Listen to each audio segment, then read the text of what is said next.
I got drunk last night, almost got in a fight. Pat and St. Patty's drank green beer, tasted kind of weird.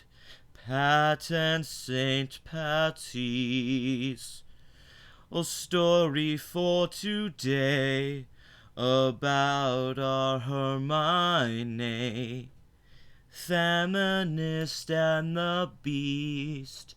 She made her demands, it was part of her plans. Emma virtue signaling.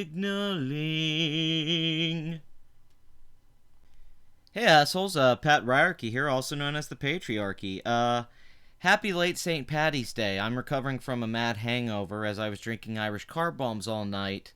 And, they hit you kind of hard with that bomb part. But it was tons of fun, even though I'm not really that Irish. But, it's fun to go out drinking and have an excuse to go out drinking without feeling guilty about being an alcoholic. It's like the Irish are allowed to be alcoholics. Like, it's just like, oh, yeah, you're Irish. Of course you're an alcoholic. But let's talk about Emma Watson. Emma Watson's a fascinating case for me because she's actually the same age as me and we grew up together. I remember seeing her in the Harry Potter films and I instantly, like a lot of people, fell very smitten for her. And I think it was Hermione I was falling smitten for. Because slowly since Emma Watson has left Hermione, and I've seen her in more movies and more roles, like Perks of Being a Wallflower, and now Beauty and the Beast. It seems like my previous feelings on her were more Hermione than her. She's not as eloquent, as intelligent, articulate, just original, just as dynamic as Hermione. She's a lot more boring, plain, even plain looking. There's something average about Emma Watson now, with her body, with her face even, and I don't mean that just as a superficial looks thing. She's looking less and less like a movie star, and more like some generic person that walks onto movie sets. And I can't quite place my finger on it. There's just something there that wasn't there before. And I think it was partially the feminist ideology just taking over her entire existence. Some woman that's lived in a bubble her entire life, acting like she can speak for the common people all of a sudden, and she goes and wastes her time speaking foolishly to the UN and accomplishing nothing, even though people still like to praise her in the media and build her up as a feminist icon, the great Emma Watson, only because people associate her with Hermione, someone who is a feminist icon. But here's the thing about Emma Watson. She's just not that interesting. She's not that great of an actress. She has about the same 2 or 3 facial expressions, and she's miscast as Belle. Belle should be played by someone like an Anna Kendrick, someone who's naturally confident and unique and idiosyncratic and stands out on her own while still being very attractive and beautiful in a unique way. The things that make Emma Watson beautiful are almost like this superficiality that I can't explain about her face, this idea that we get from magazines and stuff like that. And I don't mean brainwashing us in culture and stuff like the feminists talk about. I mean that once you get told enough that someone's hot, everyone just starts to accept it as public opinion. And once you hear it enough that someone's a great actor, everyone starts to accept it. But I'm going to be one to say it. Emma Watson's not a great actress. Emma Watson's a very limited actress, and she's a very limited thinker. This is from Stylist. I pushed as hard as I could. Emma Watson reveals her list of feminist requirements for Beauty and the Beast. Feminist requirements for one of the most feminist stories out there, especially the animated film. Belle's a completely feminist character. She's in her own world. She's like the opposite of your typical Disney princess. She only does what she does because it's to help her father. She's reluctant to fall in love. She doesn't have the conventional love story. She has to be won over genuinely by love and not just naturally fall in love with the first cute guy she meets. And it's not a fuck you dad story. It's actually a woman who loves her father profoundly. And there's a reason that they have that relationship. It's to show you the bond between a man and a woman, that relationship that they can have. And Belle's such a great character because her being a woman is pretty much irrelevant to so much of Belle's story, despite how Gaston and other people in the village may act. What makes Belle really a great character is that she's an interesting person outside of the fact of being a woman or a Disney princess in the Disney film. Belle and the Beast are 3-dimensional well realized characters with little nuances that make them feel more alive and real than they ever would. Even the side characters that aren't real people, really, they're objects that are, that they're people that were turned into objects, a candle or a clock. Even they have this personality and history to them with just little bits of dialogue and mystery. It's really one of Disney's most subtle pieces of work. But the problem with this new Beauty and the Beast is everything's so exaggerated. LeFou's gay now. Let's not make it subtext. Gaston's more sinister and evil. Emma Watson, clearly feminism. Yay, we have to have feminism demands. Let's do a mocap beast and not a guy in a costume, which would look much better. Let's waste Dan Stevens, this terrific actor, and put him under all this CG. And give him a neck beard like a motherfucker just hanging out at any fucking, what is he, from Portland? I mean, Jesus Christ. Emma Watson's quest to transform Beauty and the Beast into a feminist fairy tale has not gone unnoticed. See, here's the problem. Beauty and the Beast already was a pretty feminist story. How do you transform it into one? Huh? The actor has spoken widely about her desire to ensure the character of Belle did not fall into the usual cliches of subservient princess. Subservient princess? She's never a subservient princess in the movie at all. In fact, Beast sacrifices himself because he loves her so much, because she changed him so much as a person. She changes who he is. He doesn't necessarily change her. She's already knows who she is. She's a realized person. He's the insecure one. And she makes him feel secure. It's usually the other way around with the Disney princess movies, that they get completed by the man.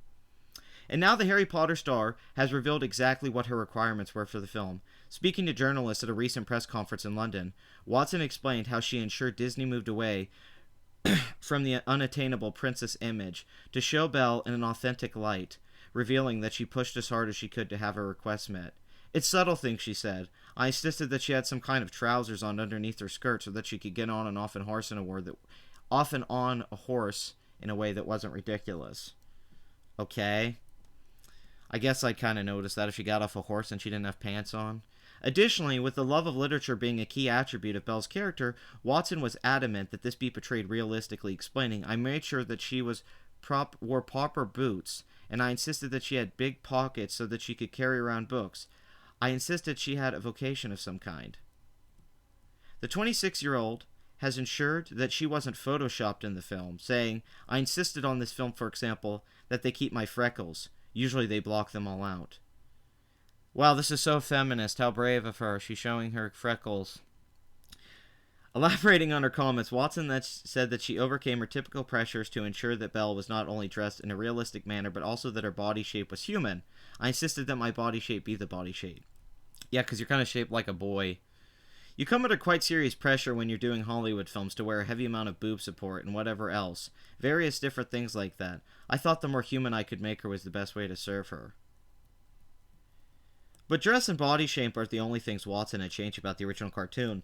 Speaking with EW last year, the actress admitted, in the animated movie, it's your father is the inventor, and we actually co-opted that for Belle. I was like, well, there was never very much information or detail at the beginning of the story as to why Belle didn't fit in, other than she liked books. Also, what is she doing with her time? I think it was very clear that the people in the Disney film were in a traditional Disney film. Like, the people of the village are the antagonists of Beauty and the Beast. They think Gaston's this traditional hero and that Belle should be with him. She breaks the tradition of the Disney princess formula, so that's why the people are naturally antagonistic towards her. She's a realistic character put into a Broadway musical, and then it's a deconstruction of that, and then at the end it becomes the classic Broadway musical. It's like a deconstruction of like a myth, in a sense, with Beauty and the Beast. Which should be the commentary you go with in the movie, but it sounds like you wanted to just give her some arbitrary ability, like, oh, Belle's an inventor now, like her father, which really wasn't that relevant in the first movie. But you're going to add that because that somehow just makes her...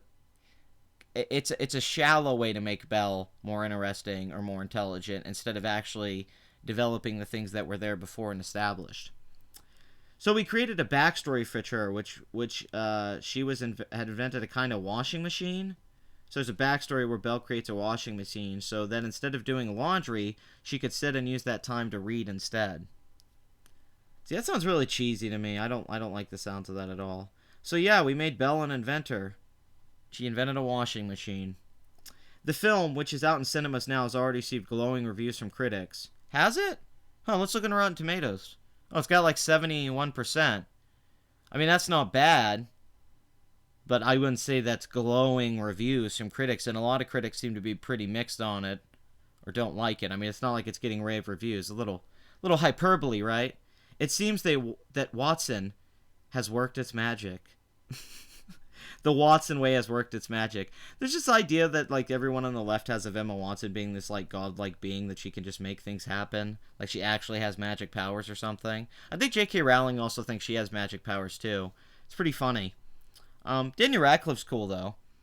I'm sure whatever McDonald's Rupert Grint's working at, he does a good job.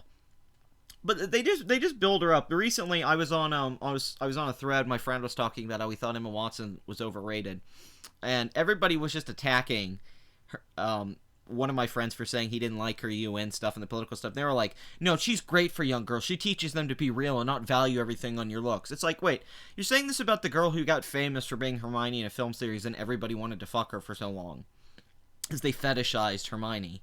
What the fuck are you talking about? Emma Watson is famous directly because people were attracted to her. That's a huge part of why she was famous. Her credibility and fame and all that shit that she even gets to be this outward spoken feminist is because she was attractive. The same way Anne Hathaway's out there now doing it. It's bullshit. She's not saying anything new. She's not saying anything brave. Even one of my friends was like, I'm a teacher, and my students, the female students, they're learning her speeches. They're studying them to learn how to get people on their side. You know, it's like, really? Emma Watson speeches are to win people over? Okay, well, you have to also factor in being famous and people finding you attractive before you can fully commit to that concept, right?